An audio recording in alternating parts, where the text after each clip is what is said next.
Good morning po. Kung sakali mang nag-uulan sa labas ay patuloy pa naman tayong mananambahan sa Diyos sapagkat alam natin na ang tunay na pagsamba at nakalulugod sa Diyos ay yung pagtanggap sa Kanyang salita. Kasi actually hindi naman natin nakikita at nahahawakan ng Diyos sa pisikal. Di ba? Kaya napipicture lang siya sa atin sa pamamagitan ng Kanyang salita. Kaya blessed po tayo sa pamamagitan ng Kanyang salita, kagaya po ng topic natin about doon sa John 6:63, sapagkat ito'y mismo sa bibig ng Panginoong Hesus lumabas. It is the Spirit that quickeneth. So atin pong hinimayan ginawa nating number 1, yung it is the Spirit that quickeneth. At naintindihan natin last Sunday na yung Spirit dyan ay salita ng Diyos, di ba? Kasi sabi din dyan, no, the words, yung pangatlo, yung the words that I speak unto you, yung mga salita na sinasalita ko sa inyo, they are spirit. Ayun na yun, no? Hindi na tayo mako-confuse. They are spirit and they are life. Okay. Doon pa lang, magigets mo yung sinasabi sa una na it is the Spirit that quickeneth. The flesh profiteth nothing. Yun yung pangalawa. Sinabi naman ng Panginoong Hesus yun, hindi naman niya ibig sabihin na binaliwala na niya yung flesh. Kaya lang, ipinapakita lang niya talaga yung agenda ng dahilan kung bakit siya isinugo ng Ama. Sapagkat ang naging problema nga na nakita natin sa ating pag-aaral ay yung namatay yung espiritu ng tao. Mula pa kay Adam. Na nung sinasabi doon sa Genesis, na in the day, sa oras, sa Tagalog kasi, sa oras na kanin nyo yan, mamamatay kayo. Ibig sabihin, sa oras at sa araw na kinain nila yon or dinisobey nila yung instruction ng Diyos, ay mamamatay sila. At alam natin na ang kamatayang tinutukoy doon is spiritual. Kaya habang nagtatagal, pag talagang nakapokus ka sa pag-aaral ng salita ng Diyos, maintindihan mo yung namatay. Kasi nga po, yun yung dahilan kung bakit isinugo ng Ama si Jesus. Siya po yung pangalawang Adam, di ba? Sabi ng 1 Corinthians 15:22 ba? Tingnan nga natin. For as in Adam, all die. So yung unang Adan, dahil sa unang Adan, lahat ay namatay. Naghari nga ang kamatayan Even so in Christ. Ayan na yung pangalawang Adam. So, ang binigyang buhay ng Panginoong Hesus dyan, ang una sabi, for as in Adam, all die, ang namatay, antemano, sa unang Adan, yung espiritu. Pero doon sa pangalawang Adam, si Christ, shall all be made alive. Kaya po yung pag talagang ina-analyze natin na yung binuhay na mag-uli, na born again, yung napaka-basic yung sinasabi doon sa John chapter 3 na you must be born again. Na kinakailangan kayo isilang na muli. Tapos, hindi nga naintindihan ni Nicodemo ang pagkaintindi niya physical di ba? ang sabi ni Nicodemo, kinakailangan bang muling isilang o bumalik sa bahay bata? Kasi ang pagkaintindi niya, physical. Pero sabi ni Jesus, ang ipinanganak sa laman, sa laman. Doon mo maintindihan yung profited nothing, yung pagkaintindi doon sa spiritual, yung agenda ni Jesus, spiritual. Kaya sinabi niya, flesh profited nothing. Kasi ang purpose ng kanyang pagpunta is para buhayin maguli, isilan na muli yung namatay na espiritu. So doon pa lang, magliliwanag na yung pagkaunawa mo na ang talagang focus ng ginawang ng Panginoong Jesucristo sa krus para ma-born again, para mag-resurrect yung namatay. Quickeneth, mabuhay. binigyang buhay. At ang nagbigay ng buhay, yung kanyang salita about sa Gospels, di ba? Para sa pagkabuhay na mag-uli nung namatay na espiritu ng tao. Una, para sa mga Hudyo. Pangalawa, para sa katauhan, para sa lahat. Even we, na Gentiles. Kaya nga, pagka talagang nag-aral tayo nung yung rightly dividing the word, maintindihan natin, hindi tayo mako-confuse, magiging maliwanag ang lahat. At ang sabi ko nga, ang pinakasusi nga, yung liwanag ng gospel. Pag maging maliwanag ang ebanghelyo, kaya yung sa pag-aaral natin, kung ang sinasabi na the word that I speak unto you, they are spirit and they are life. Kasi sabi nung number 1, it is the spirit that quickeneth. Kaya makiunawaan natin na yung sa creation, sa new creation, ang new creature ay yung mga believers. Yung mga nanampalataya, yung tumanggap nung salita ng katotohanan ng doctrine of Christ, sila yung new creature. At alam natin na yung new creature is yung ating inward man, yung ating espiritu. Ang malimit kong sabihin para huwag tayong malito dahil tayo ay dalawa na yung ating pagkatao. Sa dalawa nating pagkatao, nung ikaw ay na-born again, yung flesh, physical, outward man is ito ngang physical lang. At yung ating espiritu, yung may consciousness. Pag sinabing consciousness, yung may kamalayan. Yung nagbibigay buhay dito sa ating body. Kaya ito gumagalaw, kaya ito kumikilos. Okay, mayroong mga organ ito, pag ito'y nasa order, mabubuhay siya. Pero yung parang hayop ito kung wala yung espiritu ng Diyos. Yung spirit na nilikha ng Diyos.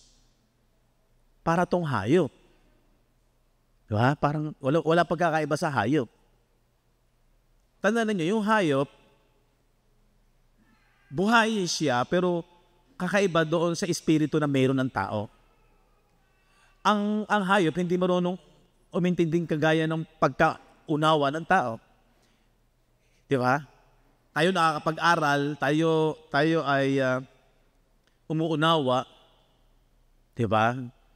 Kaya naaapektuhan yung ating emosyon dahil may pangunawa. Naaapektuhan yung ating senses. Kakaiba sa pagkaunawa ng hayop. May limit yung hayop eh. Pero yung tao, dahil meron siyang espiritu na inilikha ang Diyos, ay makikita mo, iba yung espiritu mo kaysa doon sa outward man, physical. Nung binasa ko yung 3 John, verse 2, Beloved, minamahal, I wish above all things that thou mayest prosper. No? Dinadalangin ko mga bagay, sa lahat ng bagay ay guminhawa ka. And be in health, at ikaw ay malusog, malakas. Nagaya ng pagginhawa, even as thy soul prospereth. Alam niyo yung body and soul is interchangeably ginagamit. Pero part ng outward man yung soul. Para sa akin lang, hindi ko pinafinal, yung soul is yung senses.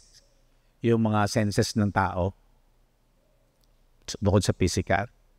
Yung senses ng tao ay magiging masigla ayon sa sinasabi ni John, kapag malakas ang kanyang espiritu. Kapag, kasi in their time, punong-puno sila ng persecution, merong mga dumarating ng mga tribulasyon. Kaya pag ikaw ay nasa physical aspect lang, parang ang tingin mo sa iyong pagkatao, kawawa ka eh. Di ba? Kawawa ka. Si John, the beloved, ang sulat niya kay Gayo, isa sa elder that time, is ang prayer niya kung paano guminhawa at bumuti ang kanyang kalusugan, pati na yung kanyang kaluluwa, soul. Kasi kung sila ay may kagalakan, verse 3 muna, sapagkat ako'y totoong nagalak ng magsidating ang mga kapatid at mga patotoo sa iyong katotohanan ayon sa paglakad mo sa katotohanan. Sabihin, talagang lumalakad siya sa katotohanan. Although marahil may problema si Gayo doon sa kanyang kalusugan, sa physical niya. Ang sabi ng verse 4, wala nang dakilang kagalakan sa ganang akin na gaya nito, na marinig na ang aking mga anak o yung mga mini-mentor ay nagsisilakad sa katotohanan. Diba? Kasi alam niya na kapag lumalakad ng isang tao sa katotohanan, although mayroong mga krisis at kalungkutan sa panahon nila, is andun pa rin yung kanilang kaligayahan, yung kanilang senses, yung soul nila na aapektuhan, na nagiging alive, buhay. Kasi inspired ng truth about sa pag-ibig ng Diyos. Kaya makikita natin na ang panalangin niya, malusog ang iyong katawan, ang iyong kaluluwa, dahil doon sa katotohanan. Na kapag ang isang believer kasi magsiship, pag nag-ship yung kanyang mind, yung pagbabago ng kaisipan, maiiba na yung kanyang perspective, maiiba na yung kanyang pananaw, unlike sa mga unbelievers. Di ba? Kaya ang isipan ng isang believer lampas sa natural. Although may mga dumarating na time na parang may failure, may problema, mayroong ang pressure sa kanila, matindi yung persecution, nakakatakot yung buhay nila, na nagko-confess pa rin sila na sila'y Kristiyano, at in that time, pag nagko-confess ka na si Kristo ang Panginoon mo, yung sinasabi sa Romans, na kung ipahahayag mo na si Jesus ang Panginoon, maliligtas ka. Maliligtas ka sa spiritual, pero may threat, sapagkat ang kinikilala ng Panginoon that time, dapat ang ikino-confess mong iyong Panginoon ay si Caesar, yung Roman, kung sino yung Roman Emperor. Si Nero dapat ang yung sinasabihin, or si Caesar. Di ba sabi ng mga Hudyo, nung sinabing, ibinibigay ko sa inyo ang inyong Panginoon. No, ang aming Panginoon ay si Caesar. Kaya ang kino-confess, pag kinonfess mo na si Jesus ang iyong Panginoon, may danger. Ganon yung sitwasyon that time. Diba? Ibig sabihin, sa physical aspect, di ka magiging masaya kapag hindi mo alam ang katotohanan ng pag-ibig ng Diyos. Okay? Alam nyo, dahil nga dalawa yung ating pagkatao, yun yung ating kagalakan, kagaya na sinasabi nito na, balanse buhay mo. Mananatili pa rin malakas at malusog, ang kagalakan mo ay nandun pa rin. Although, may mga sitwasyon na hindi maganda. Sabi nung verse 9, ako'y sumulat ng ilang bagay sa iglesia. Datapwat si Diotrephes na nag-iibig magkaroon ng kataasan sa kanila ay hindi kami tinanggap. So nireject sila, di ba? Nung mga tao na nag-iisip ng, alam niyo na, yung kataasan. Sabi nung verse 10, kaya kung pumarian ako ay paalala ko ang mga gawang kanyang ginagawa na nagsasalita ng masasamang salita laban sa amin. Di ba? So di ba merong mga kalaban sila that time at yun ay tungkol sa aral. Sabi doon, laban sa amin at hindi nasisiyahan ng ganito, ni hindi man niya tinangtanggap ang mga kapatid at silang mga ibig tumanggap ay pinagbabawalan niya at pinalalaya sila sa iglesia. I-visualize mo yung sitwasyon nila. para silang hamak, rejected, lalo na nung mga matataas na katungkulan. Kaya sabi nung verse 11, minamahal, huwag mong tularan ang masama kung hindi ang mabuti. Ang gumagawa ng mabuti ay sa Diyos at ang gumagawa ng masama ay hindi nakakakita sa Diyos. Sino yung gumagawa ng masama dyan? Yung ayaw maniwala kay Kristo, sa Ebanghelyo, sa aral ni Kristo. Yun yung gumagawa ng masama. At yung gumagawa ng mabuti, yung nag-i-stand sa katotohanan ng aral ng Ebanghelyo. Diba? So meaning, mauunawaan natin na hindi ka mag-e-expect na parang, yung bidang-bida ka pagka ikaw ay Kristiyano. No. Tayo pa nga mga mananampalataya ang makakaranas ng parang iniiwasan ka, nire-reject ka, nilalayuan ka. Kung ang pag-uusapan ay yung favor of man, yung pabor ng tao. Diba? So meaning, ewan ko kung sa inyo, ako, minsan aminin ko sa inyo, nakakaranas ako ng parang hinahabag ko yung sarili ko. Kung tawagin natin ay self-pity. Kaya lang, pag pupunta ka sa Espiritu, sa katotohanan ng salita ng Diyos, mapalad ka. Blessed ka.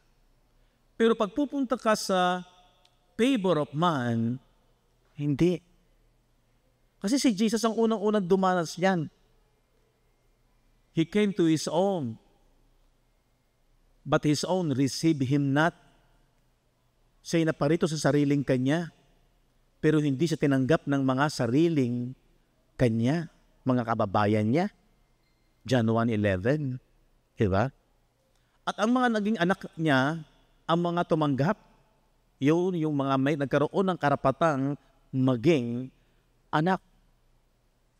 Diba?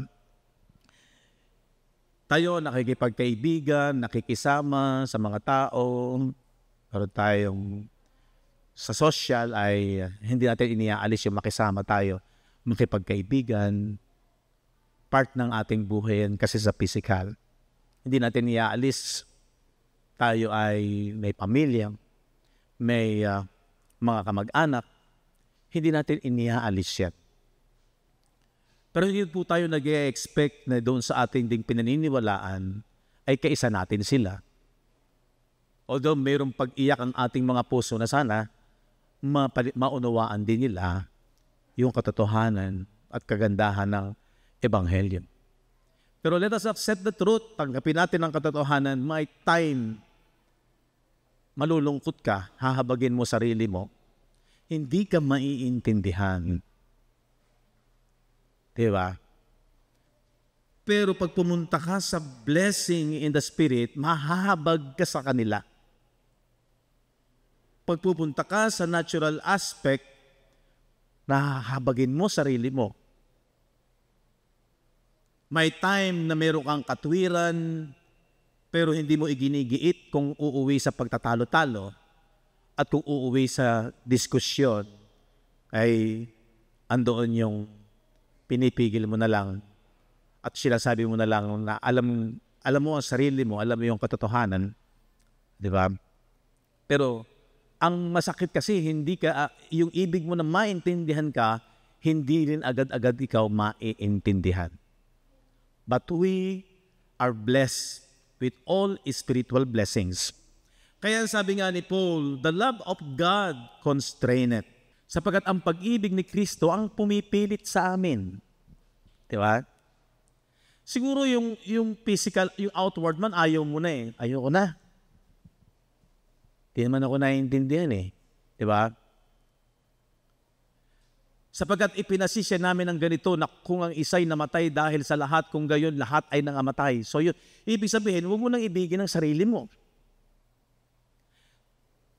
Ang pananaw nga ng Diyos, wala na tayo sa flesh.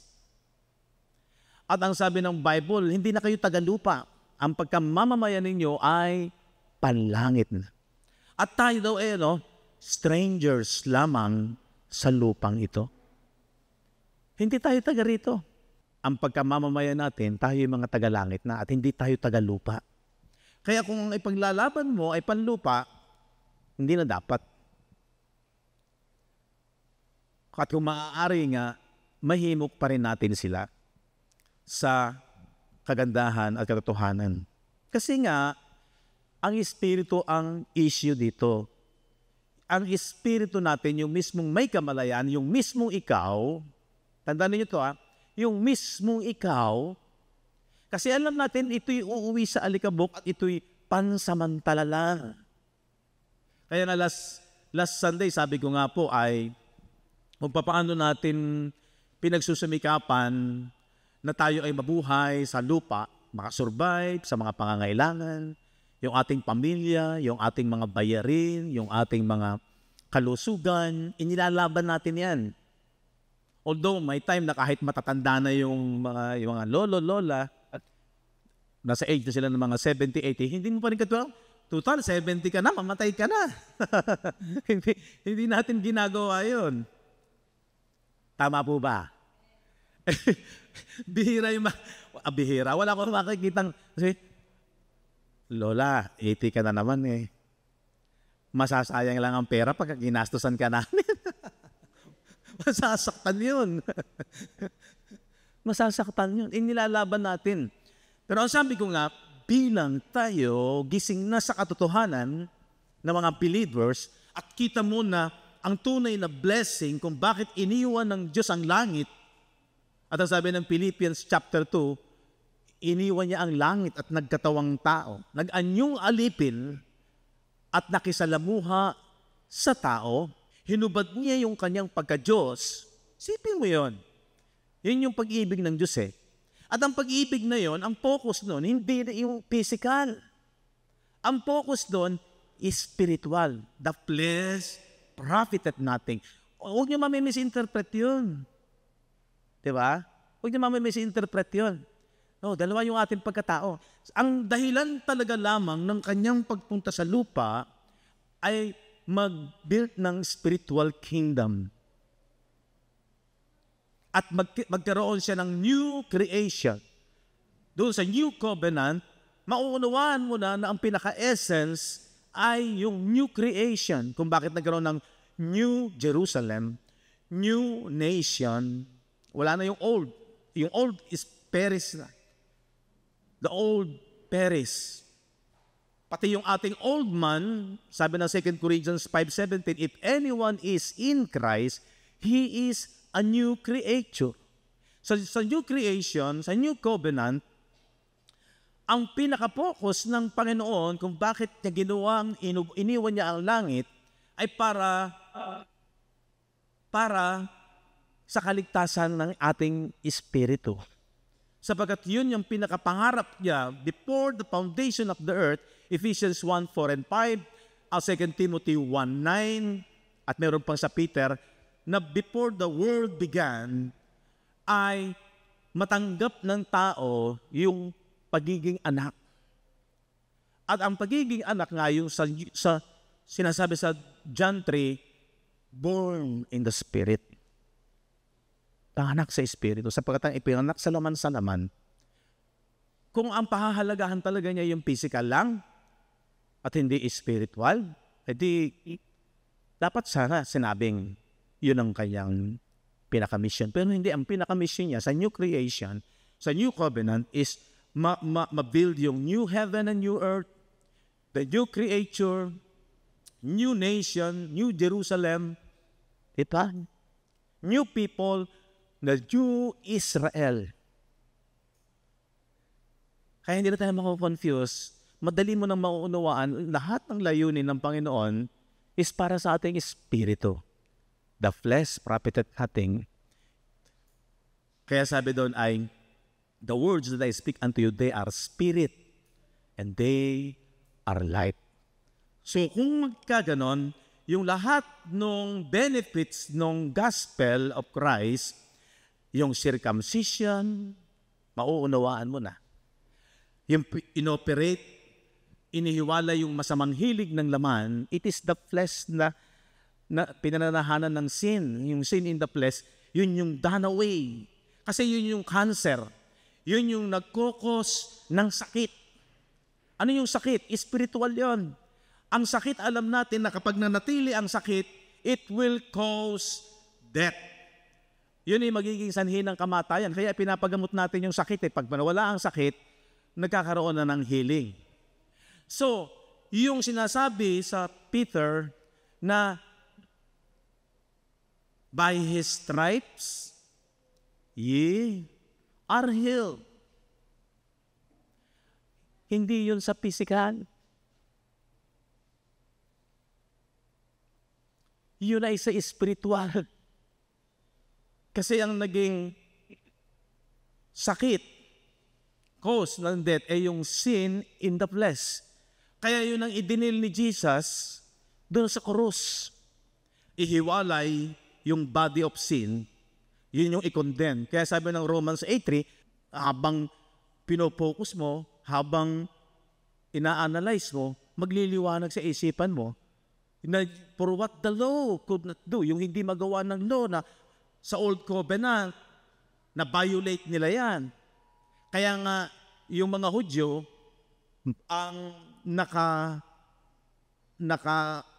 ano doon sa wrath of God, doon sa curse. Di ba? Na kung sasampalataya sila kay Jesus, hindi nila daranasin yung second death. Ayan.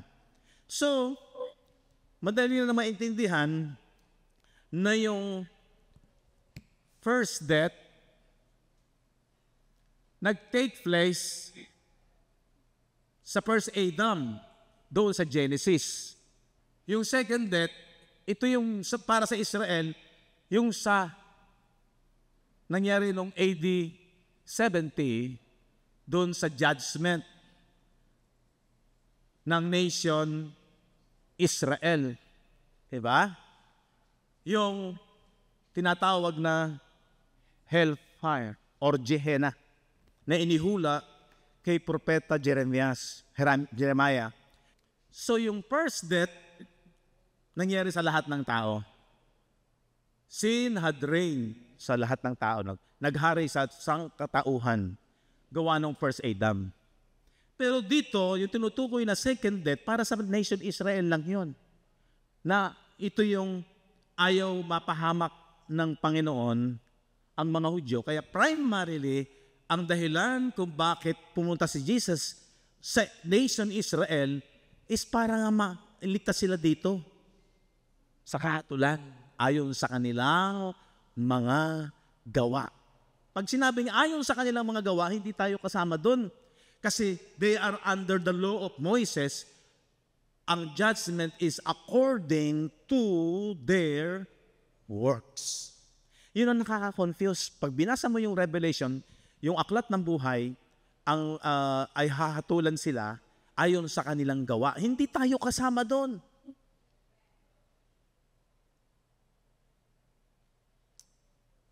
Kasi ang universal judgment naganap sa krus. Panlahatan yan. Kasama tayo mga Gentiles. Pero itong nation judgment ng Israel, according to their works. Kaya yung book of life na sinasabi sa Revelation, according to their works. At binuksan ang aklat ng buhay at hinatulan ang bawat isa ayon sa kanilang mga gawa. Kaya doon nakaka-confuse. Di ba? So yung second death, ito yon ang ikalawang kamatayan. Ang first death, spirit. Namatay yung espiritu ng tao from the first Adam. Sa pagbagsak ni Adam, naghari ang kamatayan sa sangkatauhan. Sa isang born again, meron siyang dalawang pagkatao. Sa isang unbeliever, kagaya ng sinabi ko last Sunday, isa lang ang kanyang pagkatao. Kasi patay ang kanyang espiritu. Pero once na tinanggap yung gospel na born again, isinilang, nabuhay, resurrected, dalawa yung kanyang pagkatao. Isang outward man, isang inward man. Sa isang born again, mayroon lamang isang kamatayan. Ano? Physical death. Huwag niyo kakalimutan to. Sa isang born again, buhay na yung kanyang espiritu, hindi na maghahari ang kamatayan sa kanyang espiritu. Kaya yung 2 Timothy 1:10, He had abolished death. Ngunit ngayon ay nahayag sa pamamagitan ng pagpapakita ng ating Panginoong Jesucristo, ng ating tagapagligtas si Kristo Jesus, na siyang nag-alis ng, pasinin niyo magaling ito, na siyang nag-alis ng kamatayan spiritual. Binuhay nga yung espiritu. Na siyang nag-alis ng kamatayan. So, pag inunawa mo magaling yan at maliwanag sa iyo ang gospel, physical ba yan? Kayo sumagot. Hindi. That is spiritual death. Inalis na niya yung kamatayan. Kasi yung nagbigay ng kamatayan, which is yung sin in the flesh, na binigyan ng power, ng law, kaya inabolish din yung law sa cross. Sinircumcise yung sin in the flesh, namatay at inilibing. So wala na. In the sight of God, tapos na. Gaano ka magiging masaya? Ito yung ibig ko sabihin. Yung sinasabi ni John kay Gayo, na sumagana ang iyong kalusugan kagaya ng iyong kaluluwa. Diba? Yung nasa iyo ang kagalakan ng katotohanan. Although, in the physical aspect, grabe yung sitwasyon nila, nasa negative situation sila. Nakuha niyo ba yung ibig sabihin nito? Na gaano ka magiging galak kung ang kamatayan sa iyong espiritu ay wala na. Doon ka magiging magalak. And that analysis o liwanag ng pagkaunawa, understanding, mananatili sa isip mo yan dahil nanggaling yan sa salita ng Diyos. Nakinig kayo magaling. Na kahit na mayroong parang nagseself-pity ka sa physical aspect ng buhay mo, pero pag naghari sa iyo yung kaisipan ni Kristo, yung salita ng Diyos, sa katotohanan ng salita ng Diyos, mayroong magbibigay sa iyo ng inspirasyon. Yun yung sinasabi ni Paul na, pero ang pag-ibig ng Panginoon ang nagpupumilit sa amin na manatiling siya yun, andun yung 1 Corinthians 15:10.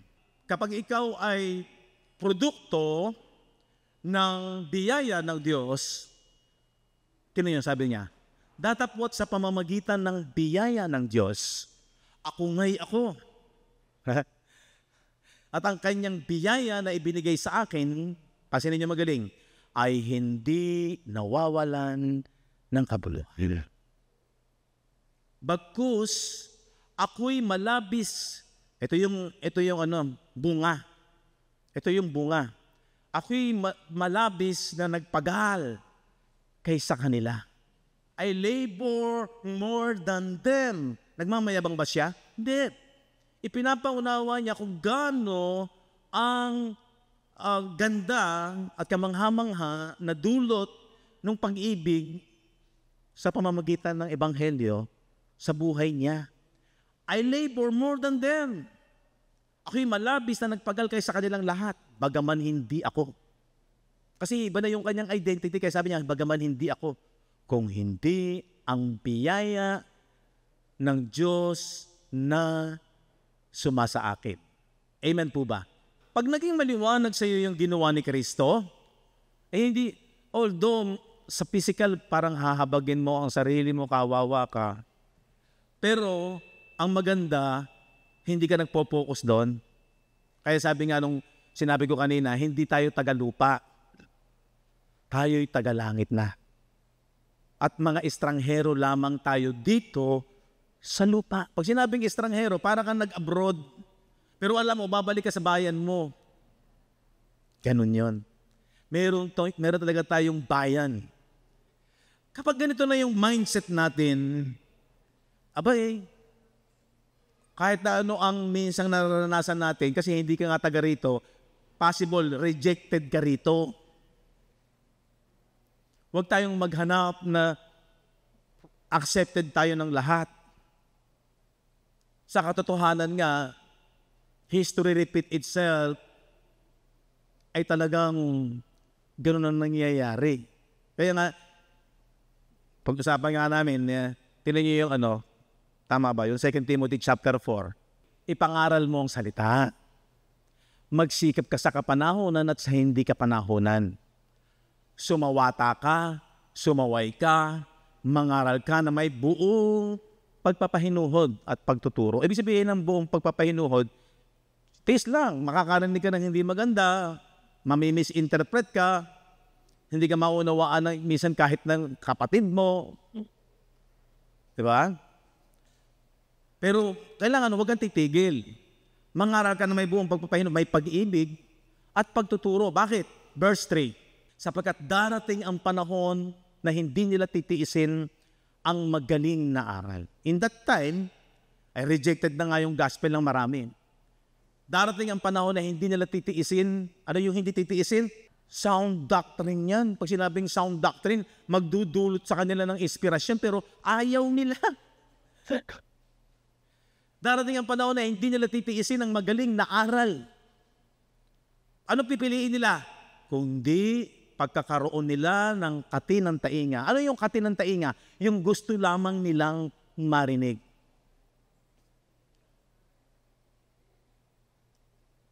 Yung pabor sa kanila. Yung pabor sa senses nila.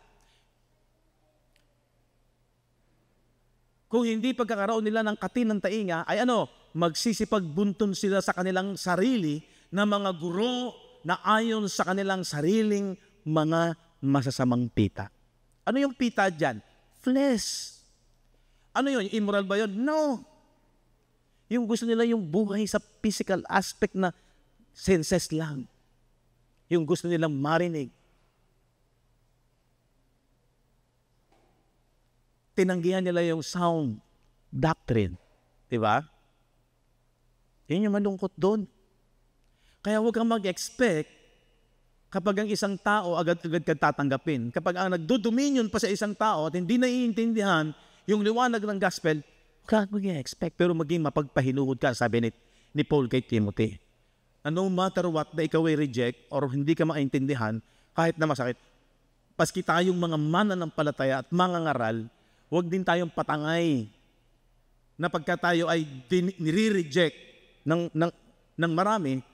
Ang masakit nga kay Paul, pati na yung kanyang mga kapatid na Hudyo, nireject siya. At marami sa mga kapatid na Hudyo, kung pagbabasahin ninyo ang Acts, talagang sila'y nanata, napapatayin nila. Nagpapasting ang maraming mga Hudyo para ipapatay si Paul. Kasi, iniisip kasi nila na hinamak ni Paul ang kautusan ni Moises. Ang bayani sa kanila, si Moises. Pero hindi nila naiintindihan na sa ginawa nga ng Panginoong Jesucristo, siya yung pangalawang Moises. At ang dala na niya, hindi na kingdom para sa lupa, kundi kingdom para sa sangkalangitan. Kaya tinapos na niya yung pangangaral sa kautusan. Pero itong mga to, andun pa sa kanilang mga puso ang pagiging panatiko sa kautusan. Kasi iniisip nila, sa Diyos pa rin yun. Kaya masakit kay Paul. Kaya nga, doon sa Romans chapter 10, tinanay nyo, Romans chapter 10 from verse 1 to 3, ito yung iyak ng kanyang puso.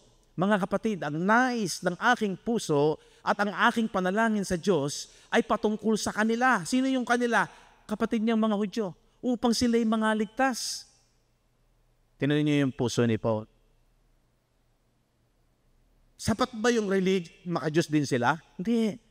Ang importante kay Paul, ito na yun. Yung ginawa ni Kristo, pero nire-reject nila. Verse 2. Sapagkat sila'y pinatotohanan ko na mayroong pagmamalasakit sa Diyos. Sapat ba yung mayroong kang malasakit sa Diyos? Maraming mga tao, basta mahalaga may malasakit ka sa Diyos, tapos. Pag hindi ba ako naniwala dito, may malasakit ako sa Diyos, mapapahamak ako. Sabi ko nga, may danger. Sapagkat baliwala ang mabuting balita kung hindi talaga aral ni Kristo. May pagmamalasakit lang, gumagawa, nagbibigay. Nagbibigay ng panahon. Tayo na nasa katotohanan, kung pag-aaralan mo, tayo dapat yung unang magalak sapagkat naunawaan natin na hindi sapat ang mayroong pagmamalasakit sa Diyos. Sabi diyan, may pagmamalasakit sa Diyos, dapat hindi ayon sa pagkakilala. Ano yung pagkakilala? Kay Kristo. Yun yung sound doctrine. Yun yung magaling na aral na ayaw ng marami. Kaya sabi ko nga sa inyo, huwag kang mag-expect na accepted ka ng marami. Huwag kang mag-expect.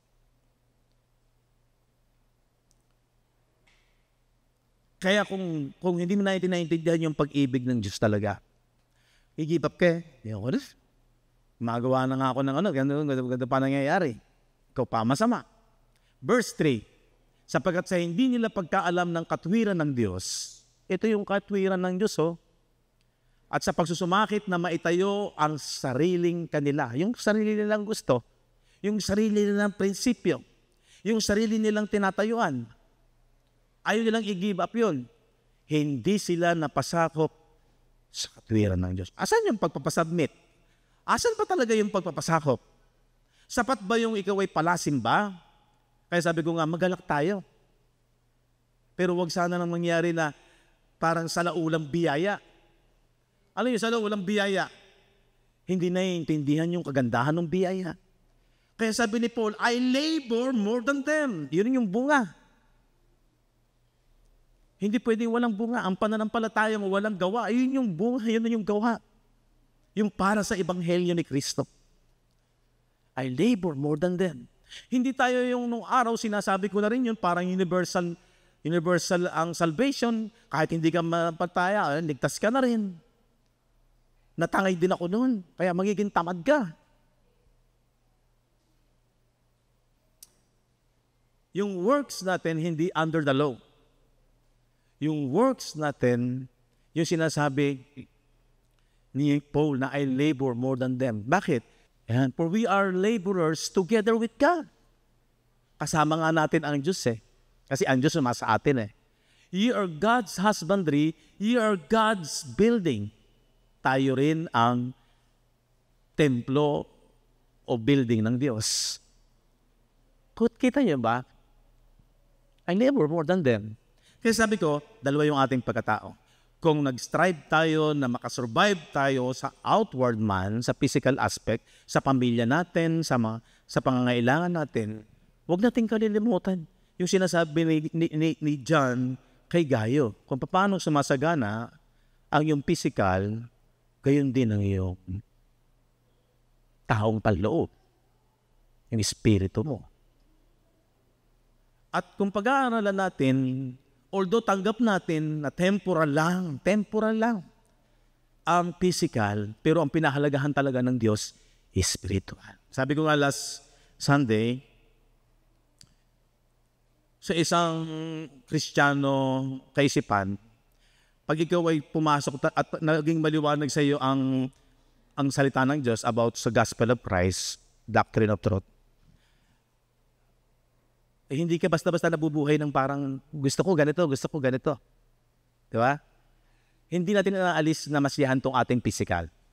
Kumain ng masarap, kung may makakain masarap, mag-enjoy, part ng blessing sa physical.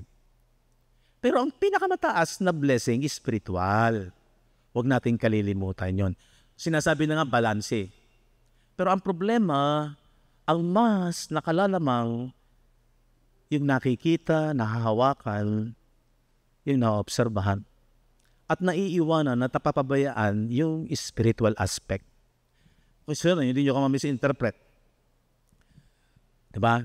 Nagsusumikap tayo makasurvive sa ating kalusugan physical. Parang, gaano tayo kapursige sa ating spiritual aspect, which is, kung pag-aaralan mo, sang-ayon sa Bible, iyon ang mas pinahalagahan kung ang dahilan kung bakit bumaba si Kristo. Gets niyo po ba? Hello? Yun ang dahilan doon sa ating inward man. Yun nga yung binuhay Kung bakit nakikinig ka ng salita ng Diyos, yun yung binuhay. Kung bakit ang warning, ayan, may warning, hindi bagyo. 2 John, verse 7, isang chapter lang pala to. Sapagkat maraming magdaraya na nagsilitaw sa sanglibutan. Sa mga kapatid ay ang mga hindi nagpapahayag. Pansinin nyo to, na si Jesucristo ay naparitong nasa laman, ito ang magdaraya at ang Antikristo. Actually, yung Antikristo andun na eh. Diba? Verse 8, mag-ingat kayo sa inyong sarili upang wag ninyong iwala, para daw wag mawala ang alin, ang mga bagay na aming pinagpagalan. Si John ang nagsasalita rito. Ibig sabihin, ang pinagpapagalan talaga nila ay sa patungkol sa kaligtasan, sa espiritual. Upang huwag niyong iwala ang mga bagay na aming pinagpagalan. Kung hindi upang tanggapin ninyo ang isang lubos na kagantihan. Tuloy, verse 9. Ang sino mang nagpapatuloy at hindi nananahan sa aral ni Kristo. Kasi ninyo magaling to. Sino mang nagpapatuloy, ibig sabihin, nagpapatuloy sa Diyos. Diba? Nagsasabing siya sa Diyos. At hindi nananahan sa aral ni Kristo ay hindi kinaroroonan ng Diyos. Asan ba ang aral ni Kristo? Ito yun, oh. Ito yung sound doctrine, magaling na aral. Ang nananahan sa aral, yun lang ang kinaroroonan ng Ama. Kaya pag hindi ka nag-aral, eh problema yun. At nanatili ka sa religious system, may malasakit, naniniwalang merong Diyos, pero wala sa iyo yung pagpapatuloy sa aral, eh medyo, sabi ko, ayaw nating humatol, pero may danger. Ang nananahan sa aral ay kinaroroonan ng Ama at gayon din ng Anak. Liwanag po yan. Pero ang pinakasusi niyan, gospel. Kung sa inyo ay dumating ang sinuman at hindi dala ang aral na to, huwag ninyong tanggapin sa inyong bahay. So, parang ang pangit na sumunod eh, huwag ninyong batiin. Hindi, parang nang nag-i-snap naman tayo na. Actually, ang pinaka-sense niyan, huwag mo i-entertain yung aral. Okay, makipagkaibigan tayo, pero yung aral, sabihin mo pa, oh, bless po nga kayo, bless na bless po kayo. Kung may ibibigay na ayuda, di tanggapin mo. Ayuda eh. Hindi naman kanya yun, sa ano yun eh. Sa gobyerno yun eh. Pero kapag ang aral ay dala iba, huwag ninyong batiin. Liwanag po yan, no? Warning po yan eh. Kaya importanteng maliwanag yung aral ni Kristo na ating hinihimay-himay, binabalik-balikan. Ako nga, suggest ko nga sa inyo eh, ulit-ulitin mo lang. Habang inuulit mo ng inuulit, lalong paliwanag ng paliwanag yun. Paganda yun ng paganda. Huwag mong katamaran. Gawin mong libangan. Baliktarin mo lang ang libangan mo. Hindi ko aalisin na manood ka ng TV, magbasa ka ng mga nakaka-enjoy na babasahin, pero baka maubos yung panahon natin doon. Pero yung time natin sa gospel, eh, mawala na. Yung time management, napaka-importante nun. Habang may lakas ka pa, habang maliwanag pa yung mata mo, na hindi mo na marinig ang huni ng mga ibon. Di ba? Ganda nun eh. Huwag mo nang intayin, hindi ka na makakyat sa itaas. Ibig sabihin nun, mahina na mga tuhod mo. Huwag mo nang intayin. Pero kung malakas ka pa at ibinuhos mo lang ang enjoyment mo para dito sa lupa, hindi po masama. Pero huwag namang dun lang. Kung maaari, sige, balansehin mo. Pero kung tutuusin, i-maximize mo pa nga sa espiritual. Kaya salamat sa Diyos, salamat sa Panginoon. Mapalad po tayo mga mananampalataya. Nakita niyo siguro yung kagandahan na meron tayong dalawang pagkatao. Meron tayong, yung paggawa natin para sa Panginoon, hindi po yan nawawalan ng kabuluhan. Diba? Sabi ni Paul, I labor more than them. Tapos ano sabi ng 1 Corinthians 15:58? Ang sabi dyan, your labor. Huwag Huwag tayo manghinayang dun yung parang, kaysa ganyan, baka mawawalan ako ng benepisyo sa ano. Huwag tayo mag-isip ng ganun. Kasi sabi niya, kaya nga mga kapatid kong minamahal, kayo'y magsitatag, huwag makilos, na laging sumasagana sa gawa ng Panginoon. Yamang nalalaman ninyo na hindi walang kabuluhan ang inyong gawa sa Panginoon. Your labor in the Lord is not in vain. Hindi nawawalan ng kabuluhan. Darating ang araw, maiintindihan natin yan. Hindi ko nga alam kung talagang may reward. Sabi ko nga, siguro ang pinaka-reward ng Diyos, according dun sa anong tawag sa judgment na yon? Yung judgment sa Bema judgment, na hahatulan tayo doon sa ating gawa, hindi yung gawa sa Revelation. Yung kung ikaw ay kung ginawa mo ay masunog, ligtas ka pero para ka nalugi. Pero kung ito'y manatili, ito'y parang may ganti. In the spiritual sense, hindi yung parang corona sa physical, yung meron kang trophy. Ako siguro paniniwala ako dyan, sabi ko, kung pinakamalapit sigurong reward, ganito Yung pagka ikaw ay nakagawa ng mabuti sa iyong kapwa, sa physical, yung nakatulong ka, di ba, masaya ka, yung pakiramdam mo, iba yung nakatulong, may nagawa ka, nakita mo na nakaligtas siya, tapos nakita mo, gumaling siya, may naging part ka sa kanyang improvement sa physical, masaya ka di ba, meron kang joy. Lalo na in the spirit. Possible na kapag ikaw ay nag-labor, gumawa, although mayroong mga sacrificial offerings, na mayroong kang mga negative dito sa physical, pero sabi ni Paul, the love of God constrained us. Ang pag-ibig ng Diyos ang patuloy na nagpupumilit para gawin mo yung dapat mong gawin, kagaya ni Paul. Diba? Kasi tayong lahat ay co-laborers ng Diyos, kamanggagawa ng Diyos. So dapat huwag natin pababayaan ito. Although hindi tayo naniniwala ngayon na parang yung para sa mga style ng discipleship ng iba na parang merong demotion. Dito wala. Pero yung pag-ibig ng Diyos, kaya ka gagawa. Yung pagkaunawa mo sa kahalagahan ng blessing na natanggap mo.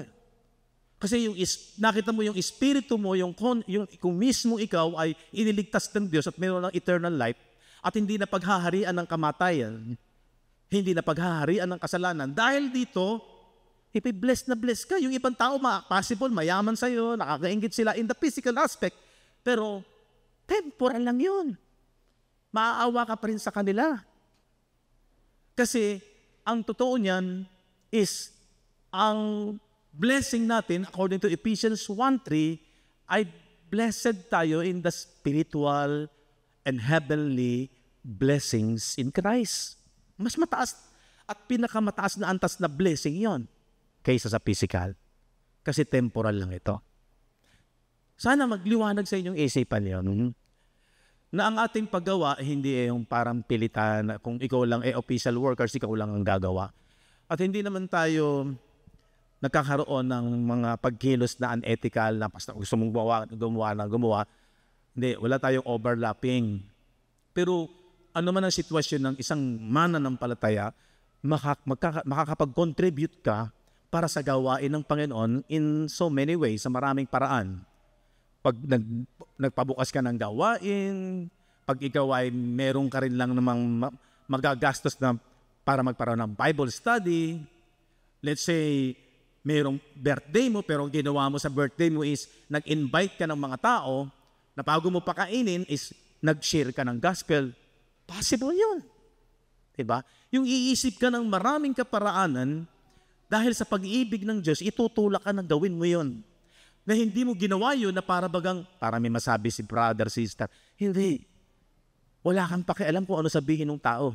Ginagawa natin yun in the sight of God. Yung nakalulugod sa Diyos. So yung wag nating ma-neglect, wag nating maisantabi yung mga bagay na yun. Kasi nga, possible na masyado tayong concentrated sa physical aspect. Pero pinag-aralan natin na kapag ikaw ay binuhay na ni Kristo, ang iisipan mo hindi na lamang panlupa.